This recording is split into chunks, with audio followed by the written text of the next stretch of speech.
Hello everyone, welcome back to another new video. आज हम discuss करने जा रहे हैं द आइस ब्लेड सॉर्सरर का एपिसोड 2। एपिसोड के स्टार्टिंग में दिखाया जाता है कि हमारा मेन कैरेक्टर रे वाइट किस तरीके से अपने दोस्त के साथ मिलकर एक्सरसाइज कर रहा होता है ताकि उसकी बॉडी फिट और तंदुरुस्त रहे।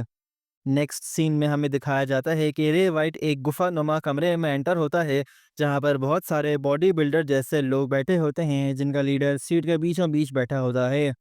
वो सारे बॉडी बिल्डर हमारे मेन कैरेक्टर को ऐसी नज़रों से देखते हैं जैसे वो अभी उसका खून पी जाएंगे। फिर एक ग्रीन कलर के बालों वाला आदमी अपना इंट्रोडक्शन करवाता है और बताता है कि ये सब लोग एक रिसर्च क्लब का पार्ट हैं, जो इन्वायरमेंटल रिसर्च क्लब है। इनका काम होता है यूनिवर्सिटी के आसपास के जंगलात और फॉरेस्ट्स को एक्सप्लोर करना, और इस एक्सप्लोरेशन के दौरान काफ़ी सारे जंगली जानवरों का सामना करना पड़ता है, जिनसे लड़ने के लिए इनकी बॉडी एकदम फिट होनी चाहिए, जिसकी वजह से ये लोग रोज़ाना एक्सरसाइज करते हैं। उसके बाद इस रिसर्च क्लब का प्रेसिडेंट सबको खामोश कराता है और एकदम ज़ोर से कहता है कि इस रिसर्च क्लब में किसी भी किस्म की डिस्क्रिमिनेशन नहीं है, लेकिन इस क्लब में बिल्कुल पतले और सूखे लोगों का एडमिशन मना है, और सिर्फ हाईली ट्रेंड और एथलेटिक और मजबूत लोग ही इस क्लब में आ सकते हैं। हमारा मेन कैरेक्टर दिखने में काफ़ी पतला होता है, लेकिन फिर वो अपने कपड़े उतारना शुरू कर देता है। जैसे ही वो अपने कपड़े उतारता है, एक मस्क्यूलर आदमी की फिगर नज़र आती है। जैसे लगता है कि पता नहीं ये कितने सालों से बॉडी बिल्डिंग कर रहा है। ये देख के बाकी सब लोगों की नज़रें फट जाती हैं, और सब लोग ऐसी नज़रों से देख रहे होते हैं जैसे वो अभी इसका खून पी जाएंगे, लेकिन अच्छे बातों में। उसके बाद इस रिसर्च क्लब का प्रेसिडेंट अपना एक गोल्डन कार्ड दिखाता है और कहता है कि ये सिर्फ और सिर्फ स्पेशल बच्चों को मिलता है, तो तुम्हारी बॉडी देख के लगता है कि तुम्हारे पास भी होगा। हमारा मेन कैरेक्टर उसी वक्त अपना गोल्डन कार्ड निकाल के दिखाता है, और उस पे साफ साफ लिखा होता है कि ये कोई ऑर्डिनरी स्टूडेंट है। लेकिन ये बात देख के हमारा क्लब का प्रेसिडेंट बहुत खुश हो जाता है, क्योंकि वो एक्सेप्ट कर लेता है कि ये बंदा किसी का दूसरे से कम नहीं। फिर वो रिसर्च क्लब का प्रेसिडेंट हमारे मेन कैरेक्टर के साथ हाथ मिलाता है और उसको क्लब में आने की इजाज़त दे देता है। क्लब के बाकी सारे लोग इतने खुश होते हैं कि ऐसा लगता है जैसे वो अभी रेसलिंग स्टार्ट कर देंगे। फिर अगले सीन में हमें दिखाया जाता है कि हमारा मेन कैरेक्टर एक और कमरे में जाता है, जो काफ़ी वाइट होता है। उस कमरे के अंदर सारी खूबसूरत औरतें होती हैं, जिनके बाल रेड, ब्लू, पर्पल कलर के होते हैं, या ग्रीन, ब्लॉन्ड या पिंक कलर के। ये सारी लड़कियां हमारे मेन कैरेक्टर को ऐसे देखती हैं जैसे पता नहीं कौन लड़का इन लड़कियों के बीच में आ गया हो। हमारा मेन कैरेक्टर चेयर के बीच में बैठता है और फिर बताना शुरू करता है कि वो इनके क्लब को ज्वाइन करना चाहता है। दरअसल ये लड़कियां गार्डनिंग क्लब का पार्ट होती हैं, और फिर हमारा मेन कैरेक्टर बताता है कि किस तरीके से फ्लावर, चाहे जंग हो रही हो या नहीं, एक फूल हमेशा हर जगह पे उगता है। थोड़ी और मोटिवेशनल बातें कहने के बाद रिसर्च क्लब की प्रेसिडेंट, जो भी एक लड़की होती है, कहती है कि अगर तुम्हें पौधों का इतना ही शौक है तो हमारे रिसर्च क्लब में तुम्हारा वेलकम। लेकिन उसी सेकंड एक और लड़की एतराज़ करती है और कहती है कि ये लड़का एक ऑर्डिनरी है, और एक ऑर्डिनरी हमारे क्लब का पार्ट नहीं बन सकता। इसके साथ ही साथ ये एक लड़का है, और हमारे क्लब में सिर्फ़ और सिर्फ़ लड़कियों के आने की इजाज़त है। हमारा मेन कैरेक्टर चुपचाप ये सारी बातें सुनता है और कुछ नहीं बोलता। फिर उस रिसर्च क्लब की प्रेसिडेंट कहती है कि चलो, अगर ऐसी ही बात है तो फिर तुम इसका टेस्ट लो, और अगर ये तुम्हारे टेस्ट में पास हो गया तो फिर इसको रिसर्च क्लब में ले लेंगे। रे वाइट, जो हमारा मेन कैरेक्टर होता है, वो इस बात से एग्री कर जाता है और अपना टेस्ट देने को तैयार हो जाता है। वो लड़की पहले इसको ऊपर से नीचे तक स्कैन करती है और फिर मान जाती है और कहती है कि मेरा टेस्ट ये क्लियर नहीं कर पाएगा। अगले सीन में हमें दिखाया जाता है कि इसका टेस्ट ये होता है कि रे वाइट को रिसर्च क्लब की जो बिल्डिंग है, गार्डनिंग क्लब, उसकी छत साफ करनी है, क्योंकि उस पर काफ़ी सारे घास पौधे उग चुके हैं। वो लड़की हमारे मेन कैरेक्टर को टास्क देती है कि इस पूरी छत पर से ये सारी घास हटाओ और इसको सही कर दो। हमारा मेन कैरेक्टर इस बात को अग्री कर जाता है और फिर घास को साफ करना शुरू कर देता है। घास साफ करते करते कई दिन गुजर जाते हैं, यहाँ तक कि रिसर्च क्लब की प्रेसिडेंट हमारे मेन कैरेक्टर के लिए खाना लाना शुरू कर देती है, जिसको खा के हमारा मेन कैरेक्टर एकदम खुश हो जाता है। वो फिर दो तीन मीठी मीठी बातें करता है, जिससे रिसर्च क्लब की प्रेसिडेंट का दिल पिघल जाता है।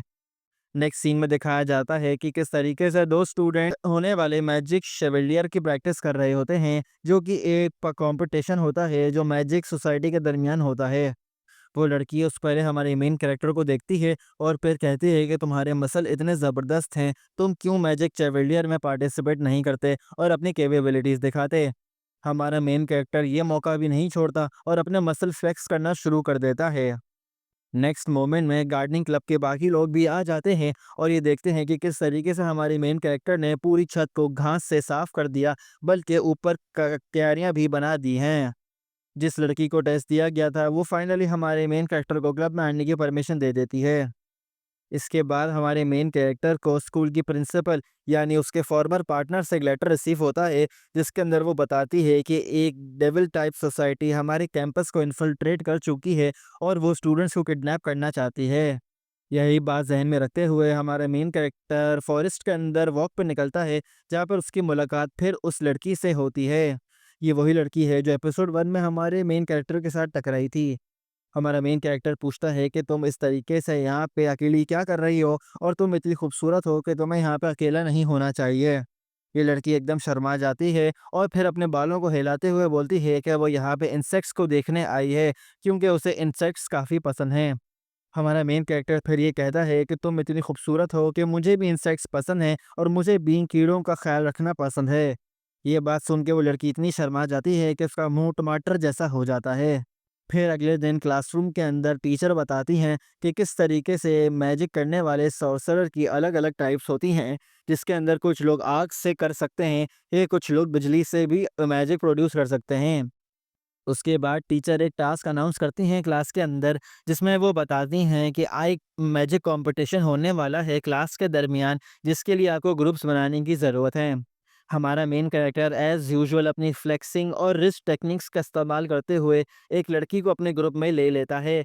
साथ ही उसका एक दोस्त ऑलरेडी होता है कि वो लड़की जो पूरी क्लास के टॉप पे होती है, अमीलिया रोज़, वो भी आ जाती है और कहती है कि मुझे अपने ग्रुप में लो। फिर टीचर इन सारे स्टूडेंट्स को जंगल में लेके जाती हैं और कहती हैं कि अब आप लोगों का टेस्ट शुरू होने वाला है, जिसमें आपको अपने ग्रुप के साथ स्टिक करना होगा। फिर ये सारे के सारे ग्रुप्स जंगल में चले जाते हैं और हमारा मेन कैरेक्टर अपने ग्रुप के साथ जंगल को पारता हुआ टास्क कंप्लीट करते हुए एंड में आके रात को आराम कर रहे होते हैं।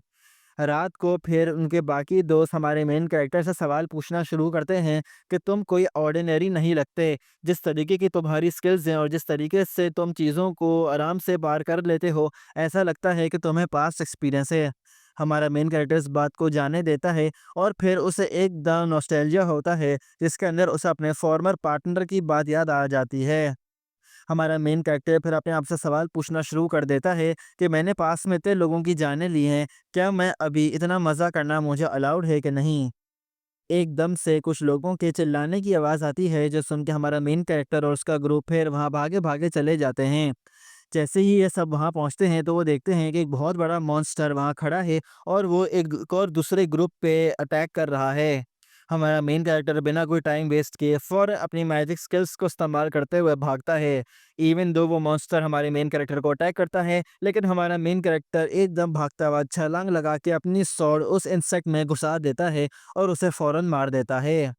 ये इंसेक्ट मरता ही है कि हमें दिखाया जाता है कि उसी जंगल के दरख्त के पीछे एक कोई छुपा हुआ है, जो अपना रेड मैजिक इस्तेमाल करते हुए उस मॉन्स्टर को वापस ज़िंदा कर देता है और ना सिर्फ ज़िंदा बल्कि उसको और ज़्यादा पावरफुल बना देता है। हमारा मेन कैरेक्टर एकदम घबरा जाता है, क्योंकि उसे ये लगता है कि अब इस मॉन्स्टर को हराने का तरीका सिर्फ अपनी असली पावर शो करना है, जो वो नहीं करना चाहता। ये एपिसोड एंड होता है हमारे मेन कैरेक्टर, उसके ग्रुप और उस मॉन्स्टर के दरमियान शोडाउन का। ये थे यहाँ का एपिसोड। अगर आपको पसंद आया हो तो चैनल को सब्सक्राइब कर दीजिएगा, ताकि आने वाले एपिसोड्स की वीडियोस भी आप देखते रह सकें। शुक्रिया।